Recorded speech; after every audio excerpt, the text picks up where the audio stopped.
தமிழகத்தில் கனமழையினுடைய தீவிரம் பொறுத்தவரை மிக அதிகமாக பதிவாகிறதுக்கான வாய்ப்புகள் இருக்கு.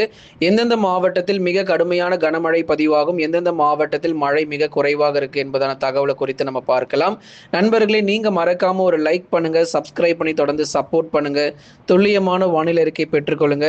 ஏன்னா நேற்றைக்குமே நமக்கு தொடர்ந்து மழை பதிவாச்சு. இன்றைக்கும் மழை பதிவாக வாய்ப்பு இருக்கு. அடுத்து வரப்போகிற இரு தினங்களுக்கும் மழை தொடர்ந்து தமிழகத்தில் நீடிப்பதற்கான வாய்ப்புகள் மிக மிக அதிகமாகவே இருக்கு அப்படிங்கிறதையும் உங்களுக்கு நம்ம சொல்லிடுறோம். ஏன்னா நமக்கு மழை வராது, மழை இல்லை அப்படின்னு மட்டும் தவறா நினைச்சிடாதீங்க. கண்டிப்பா நமக்கு கனமழை காத்திருக்கு.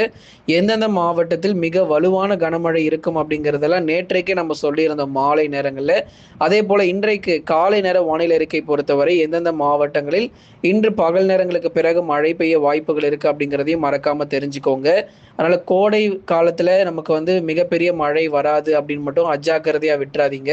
தென்மேற்கு பருவமழை தொடங்கியாச்சு. தென்மேற்கு பருவமழை பொறுத்த வரைக்கும் தொடங்கியாச்சு.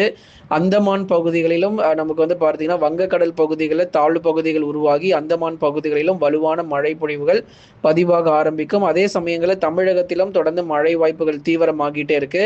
அடுத்து வரப்போகிற நாட்கள்ல நமக்கு இந்த பருவமழையினுடைய தீவிரம் அடுத்த நிலைக்கு நம்ம செல்ல போகிறோம். வெறும் இந்த மிதமான மழையும் கனமழை மட்டுமே நமக்கு வந்துகிட்டு இருக்காது. மிக கனமழை, அதி கனமழை, ரெட் அலர்ட்லாம் கொடுக்கக்கூடிய நாட்கள் ரொம்ப தூரத்துல இல்லை, கிட்ட நெருங்கிட்டோம். அதனால இந்த நீலகிரியிலிருந்து கன்னியாகுமரி வரை இருக்கக்கூடிய மக்கள் சற்றே எச்சரிக்கையாக இருங்க. தென்மேற்கு பருவமழை பொறுத்த வரைக்கும் இயல்புக்கு ஒட்டிய ஒரு மழை பொழிவாக இருந்தாலும் ஓரிரு மாவட்டங்களில் மிக அதிகமான மழை பொழிவுகளாகவே பதிவாக போகுது. வங்கக்கடல்ல உருவான தாழ்வு பகுதி தமிழக கடலோரத்தை நெருங்கி அதன் பிறகு வலுவிழப்பதன் காரணமாகவே நமக்கு மழை வாய்ப்புகள் தீவிரமாகி இருக்கிறது. ஒருவேளை இந்த தாழ்வு பகுதி வேற ஏதேனும் திசை நோக்கி நகர்ந்திருந்தால் இந்த அளவுக்கு நமக்கு மழை வாய்ப்புகள் கிடைச்சிருக்காது, வெயிலும் குறைஞ்சிருக்காது. அடுத்து வரக்கூடிய 48 மணி நேரத்திற்கு தமிழகத்தில் பெரும்பாலான மாவட்டத்தில் 48 மணி நேரம்னா அடுத்த 2 நாட்களுக்கு பெரும்பாலான மாவட்டத்தில் கண்டிப்பாக நமக்கு மழை வாய்ப்புகள் உறுதியாகி இருக்கு. ஒன்று மாலை நேரங்களில் மழை தீவிரமடையும், அப்படி இல்லைன்னா இரவு நேரங்களிலும் கனமழைக்கான வாய்ப்பு இருக்கு. எது எப்படி நேரங்களில் சில மாற்றங்கள் இருக்கலாம். சில மாவட்டங்கள் பகல் நேரங்களில் கூட மழை பெய்யும், சில மாவட்டங்களில் மாலை நேரங்களிலும், சில மாவட்டங்களில் இரவு நேரங்களில் மழை கிடைச்சாலும் நேரங்களில் மாற்றம் இருந்தாலும் மழை பொழிவுல மாற்றம் இல்லை. எல்லா பகுதிகளுக்கும் கண்டிப்பா நமக்கு மழை வாய்ப்பு இருக்க போகுது. நீங்க ஒன்னே ஒன்று பண்ணுங்க, ஸ்கிரீனுக்கு கீழே தெரியக்கூடிய அந்த லைக் பட்டனை கொஞ்சம் எல்லாருமே கிளிக் பண்ணி சப்போர்ட் பண்ணுங்க. நண்பர்கள் உறவினர்கள் தெரியப்படுத்த ஷேர் பண்ணுங்க, அவங்களும் பார்த்து பயன்பெறட்டும். தென்மேற்கு பருவமழை முன்கூட்டியே தொடங்கி இருக்கக்கூடிய இந்த சூழ்நிலையில்தான் தமிழகத்தில் பலத்த மழை பொறுத்த வரைக்கும் தீவிரமாகி இருக்கு. தென்மேற்கு பருவமழை மே மாத இறுதி மற்றும் ஜூன் முதல் வாரத்துல பொதுவாக நமக்கு எப்பொழுதுமே தென்மேற்கு பருவமழை இந்த காலகட்டங்களில் தான் தொடங்கும். ஆனா இந்த வருஷம் ஒரு 10 நாட்களுக்கு முன்பதாகவே பருவமழை பொறுத்த வரைக்கும் 10 இருந்து 15 நாட்கள் முன்பதாகவே நமக்கு தென்மேற்கு பருவமழையானது தொடர்ந்து அந்தமான் பகுதிகளில் பருவக்காற்று வலுவாக வீச ஆரம்பிச்சிருக்கு. தென்மேற்கு பருவக்காற்று பொறுத்த வரைக்கும் வலுவாக வீச ஆரம்பிச்சிருக்கு. அதே மாதிரி தமிழகத்திலும் தென்மேற்கு பருவக்காற்று படிப்படியாக வலுவாக வீச ஆரம்பிக்கும். கேரளா, கர்நாடகா போன்ற மாநிலங்களிலும் தென்மேற்கு பருவமழையின் காரணமாக கடும் கனமழை சந்திப்பதற்கான வாய்ப்புகள் இருக்கு. அப்ப எங்கெல்லாம் நமக்கு மழை பற்றாக்குறை இருக்குன்னா வட இந்தியா மாநிலங்கள்ல இருக்கக்கூடிய மத்திய பிரதேஷ், பீகார், சத்தீஸ்கர், அதே போல இந்த இடங்கள், இந்த பகுதிகளில் வேணா சற்று மழையினுடைய தீவிரம், அதாவது இந்த தென்மேற்கு பருவமழையில சற்று பற்றாக்குறை ஏற்பட வாய்ப்புகள் இருக்கலாம். ஆனால் மற்றபடி கடலோர மாவட்டத்தில் குறிப்பா தமிழ்நாடு பொறுத்த வரைக்கும் இயல்புக்கு ஒட்டிய மழை பொழிவாகவே நிச்சயம் இருக்கும். இந்த கோடை வெயில் ஒரு பக்கம் இருக்க, இன்னொரு பக்கம் மழை பொழிவும் தமிழகத்தை மிரட்டி வருகிறது அப்படிங்கிறது தான் நம்ம தொடர்ந்து சொல்லிக்கொண்டே இருக்கிறோம். முதல் கட்டமாக அந்தமான் தீவுகளிலும், பிறகு கேரளா, கர்நாடகா, தமிழகத்திலும் பருவமழை பொறுத்தவரை படிப்படியாக தீவிரம் அடையும். சரி, இன்றைக்கு எங்கெல்லாம் கனமழை வரப்போகுது, எந்தெந்த மாவட்டங்கள் உஷார் நிலையில இருக்கணும் அப்படிங்கிறதையும் உங்களுக்கு நம்ம சொல்லிடுறோம். பெரும்பாலான கடலோர பகுதிகள் கண்டிப்பா மழை பெய்யும். கடலூர், விழுப்புரம், புதுச்சேரி, காரைக்கால், கள்ளக்குறிச்சி, மயிலாடுதுறை, நாகை, தஞ்சை, திருவாரூர், அரியலூர், பெரம்பலூர், புதுக்கோட்டை, சென்னை, திருவள்ளூர், காஞ்சிபுரம், செங்கல்பட்டு, விழுப்புரம் போன்ற மாவட்டங்கள், புதுச்சேரி மற்றும் காரைக்கால், இது போன்ற கடலோரம் மற்றும் கடலொட்டி இருக்கக்கூடிய பகுதிகள், அது டெல்டா மாவட்டங்களாக இருந்தாலும் சரி, வட தமிழக கடலோர பகுதிகளாக இருந்தாலும் சரி, கண்டிப்பாக மழை பொழிவுகள் தொடர்ந்து பதிவாகும். பெரும்பாலான கடலோரங்களில் தொடர் மழை வாய்ப்புகள் உறுதியாகியிருக்கு. இன்னும் ஒரு 2-3 நாட்களுக்கு மழை நீடிக்கக்கூடும். ஏற்கனவே நம்ம சொல்லியிருந்தோம். மே மாதங்கள்ல இப்ப இந்த வாரத்துல மழை பெய்யும் என்று தான் கடந்த வாரத்திலிருந்தே நம்ம அறிவிப்புகள் தொடர்ந்து கொடுத்துக்கிட்டே இருந்தோம்.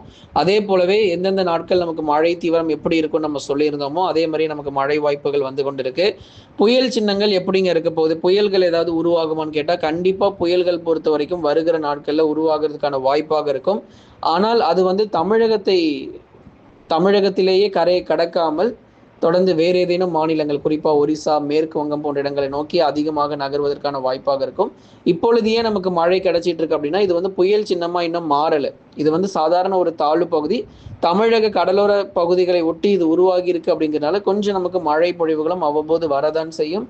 அதனால கவலைப்படாதீங்க. வெயிலுடைய தாக்கத்திலிருந்து அடுத்து வரும் 3 தினங்களுக்கு சற்றே நம்ம தப்பித்துக் கொள்ளலாம். ஆகவே இன்றைய மழை வாய்ப்புகள் பொறுத்த வரைக்கும் பெரும்பாலான கடலோர பகுதிகள், சென்னை முதல் கடலூர் வரை இருக்கக்கூடிய இடங்கள், டெல்டா மாவட்டங்கள், மயிலாடுதுறையிலிருந்து புதுக்கோட்டை வரை இருக்கக்கூடிய பகுதிகள், கடைசியாக தென் மாவட்டத்தினுடைய கடலோரங்களிலும் கனமழை வந்து தீவிரமடையும். ராமநாதபுரம், தூத்துக்குடி, திருநெல்வேலி போன்ற மாவட்டங்களிலும் பரவலாக கனமழை பொறுத்தவரை தீவிரமாகிறதுக்கான வாய்ப்புகள் எதிர்பார்க்கப்படுது. ஆகவே தென் மாவட்டங்களிலும் பெரும்பாலான பகுதிகளில் கனமழை பொறுத்தவரை நிச்சயமாக அதிகமாக நமக்கு வந்து பதிவாகும். கடந்த 24 மணி நேரத்திலும் தொடர்ந்து பெரும்பாலான பகுதிகளில் மழை பொழிவும் பதிவாகியிருக்கு. இந்த 2 பகுதிகளில் தான் தீவிரமான மழையானது தொடர்ந்து பதிவாயிருக்கிறத பார்க்கிறோம்.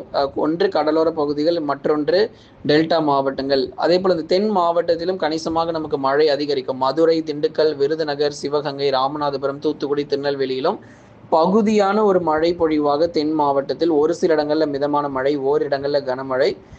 பெரும்பாலும் வானம் ஓரளவு மேகமூட்டமாகவே காணப்படக்கூடும்.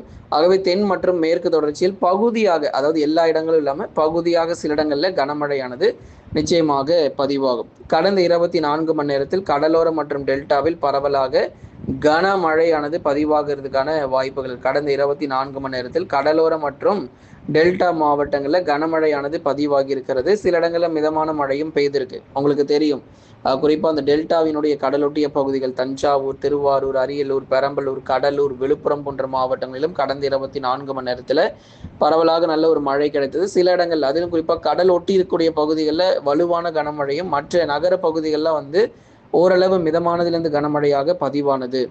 குறையும் வெப்பநிலை அடுத்து வரக்கூடிய 3 தினங்களுக்கு தமிழகத்தில் பெரும்பாலும் பகல் நேர வெப்பநிலை சற்று குறைவதற்கான வாய்ப்பு, தற்காலிகமாக சற்று குறைவதற்கான வாய்ப்பு இருக்கு. ஆனால் முழுமையா இன்னும் வெயில் பொறுத்த வரைக்கும் குறையல. இப்போ நமக்கு மழை மேகங்கள் வந்திருக்கு, மழை பெய்து கொண்டிருக்குங்கிறதுனால வெயிலுடைய தாக்கத்திலிருந்து கொஞ்சம் தப்பிச்சிருக்கோம். ஆனால் இன்னும் நமக்கு வெப்பநிலை வந்து இன்னும் குறையல. 39லேருந்து 48 டிகிரி செல்சியஸ் வரைக்கும் இருந்திருக்கும். ஒருவேளை இந்த மழை வரலன்னா கண்டிப்பாக தமிழகத்தில் 40 டிகிரி செல்சியஸ்க்கு மேலே வெப்பநிலை பதிவாயிருக்கும். தொடர்ந்து இந்த மழையின் காரணமாக வெப்பம் சற்று தணிந்து ஒரு குளிர்ச்சியான ஒரு சூழ்நிலை பெரும்பாலான மாவட்டங்களில் தொடர்ந்து பார்த்துக்கிட்டு இருக்கிறோம். இன்றைக்குமே கூட உள் மாவட்டங்களான வேலூர், திருப்பத்தூர், ராணிப்பேட்டை, திருவண்ணாமலை, கிருஷ்ணகிரி, தருமபுரி, சேலம், நாமக்கல், கரூர் மற்றும் திருப்பூர், ஈரோடு மாவட்டத்தில் பகுதியாக லேசானது முதல் மிதமான மழை வரைக்கும் ஓரிரு இடங்களில் எதிர்பார்க்க முடியும். தென் மாவட்டங்கள் மதுரை முதல் குமரி வரை இருக்கக்கூடிய பகுதிகள், மேற்கு தொடர்ச்சி மலையொட்டிய மாவட்டங்கள் மற்றும் கடலோர பகுதிகளிலும் பெரும்பாலான பகுதிகளில் இன்றைக்கு வந்து மழை வாய்ப்புகள் அதிகரிக்கும். இன்று, நாளை மற்றும் நாளை மறுநாள் வரை